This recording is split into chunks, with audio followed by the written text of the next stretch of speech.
Nang akmang papatayin na ni Jing si Charlene, pinigilan ito ni Madam M dahil nanghihinayang siya sa galing ni Charlene at ni Catherine. Kaya nilabag nito ang sarili niyang patakaran sa unang pagkakataon para mag-alaga ng tatlong asasin. Pagkatapos ng mararahas na pagsubok, nag-celebrate ang tatlo kasama si Madam M. Sinabi nito na hanggang ngayon ay hindi pa rin siya makapaniwala sa resulta na tumanggap siya ng tatlong asasin. Sinabi din nito ang halaga ng kikitain nila taon-taon.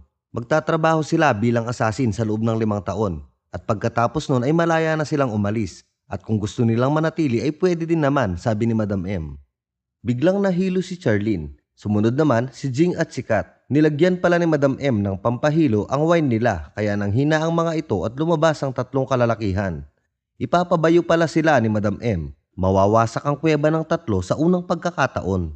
Uy, sana all. Matapos mawasak ang mga kuweba, sinabi ni Madam M na magmula